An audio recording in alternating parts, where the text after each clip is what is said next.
So hello, and today we're going to talk about the four basic win conditions in Overwatch. And in every team fight, you should identify which one of these four conditions you want to pursue. And let's get started. Let's cover all four of them. So the first type of win condition is a tempo strategy. And in a tempo strategy, you're going to look to use resources such as cooldowns, ults, and HP early, and you're going to try to win the fight quickly. And every team fight, you want to be pushing the tempo if possible. But the difference between that and a tempo strategy is that in a tempo strategy, you're going to try to win the fight, you're going to try to use resources as early as possible, and you're not going to play slow. You're going to play very fast, and you're going to try to use your resources at the first opportunity. The second type of win condition is a stall strategy. And in a stall strategy, you're going to try to use resources mainly to hold space, usually around controlling the objective or an important space that leads to the objective. And you're going to look to punish the enemy if they try to, well, contest the point or to contest your space, or you're going to try to get the enemy off the objective. And that doesn't mean you're not looking to push the tempo eventually, but you're starting the fight by just holding space. You're not looking to overchase, you're not looking to reuse resources, you're just trying to play around the objective. The third type of win condition is a scaling strategy. And scaling comes from games like League of Legends, but a similar concept applies in Overwatch. And in a scaling strategy, you're looking to play slow and you're looking to get stronger over time.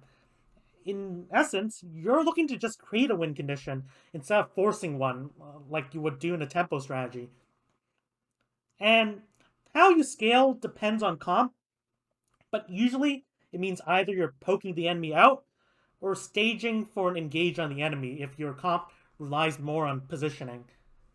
And finally, the final win condition I want to go over is an ultimate based strategy. And your goal is to play slow into neutral and just build ult charge. And your goal is to try to overpower the enemy using your ults. And ideally, you want to look to combo an engage ult, such as nano or primal, and a damage ult, such as barrage. Just because you start the fight with one of these four strategies doesn't mean you don't look for tempo. Even if you're not playing a tempo strategy, when the enemy is weak or you are strong, push the tempo and use your resources. Don't save your cooldowns and ults for the next map. You want to be looking for cooldown and ult advantages. You want to look for enemies who are low HP or out of position.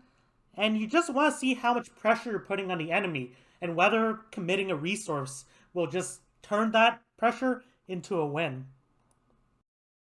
So let's go over some examples. So first, let's go over tempo strategies. And there are times to play a tempo strategy with every comp. Remember, if you are strong or they are weak, consider using a tempo strategy. But some comps are better at tempo strategies than others.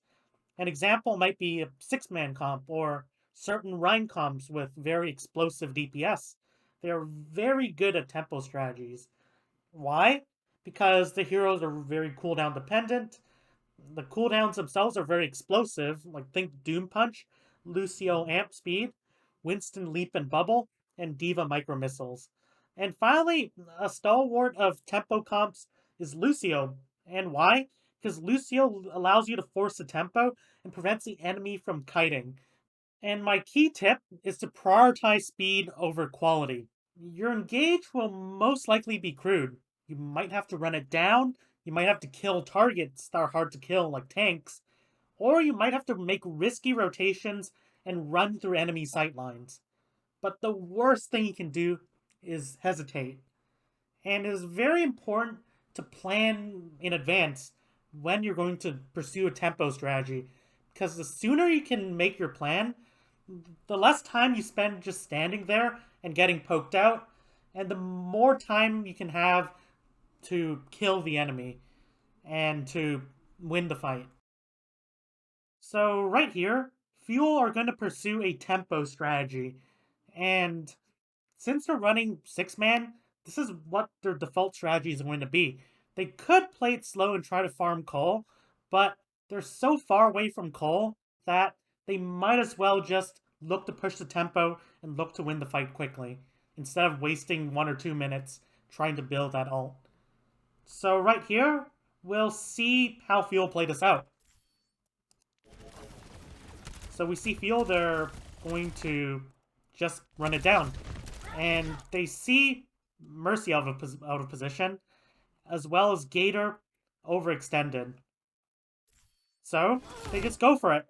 They're killing a really hard to kill target, but it doesn't matter because they're just trying to win the fight as quickly as possible. And you're not concerned about the quality of your engage as much as how efficient your engage is and how quickly you can win the fight. And to do so, you'll have to commit a lot of resources. As you can see, Fearless commits both Winston cooldowns, Hanbin commits most of his DM, and I assume he's going to look to use boosters and micro missiles here. Sparkle commits all 3 blinks, Jexay commits amp, and Fielder commits the healing orb. However, that doesn't really matter that they're using this many cooldowns because that's their strategy. They're trying to win the fight as quickly as possible. And in doing so, you're not looking to play slow at all. You're just looking to use your cooldowns and try to win the fight as quickly as possible. And even though afterwards, Field do get a bit low and their cooldowns are exhausted, giving Rain the opportunity to use their own cooldowns to try to bring this back, in practice, what happens here?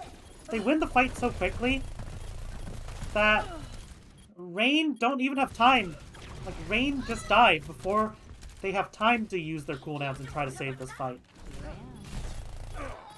And this is in no small part due to Field not hesitating when they pursued a strategy. They knew their goal was to pursue a tempo strategy, and they knew that they had to use their resources. And they should not greed their cooldowns if they want to do this. So they just go fast, go aggressive, try to kill as many players as possible, and then win the fight. There are many opportunities to push the tempo, even when you're playing a stereotypically slow comp like Double Shield. However, when playing a tempo strategy, you must look to make the first play, and you must look to make a play when the enemy is at their weakest, such as when they're rotating and trying to get into position to even fight. And finally, recognizing when to push the tempo is perhaps the #1 skill when you're playing a mirror matchup. So let's look at this team fight in between Fusion and Gladiators. So remember the golden rule of tempo.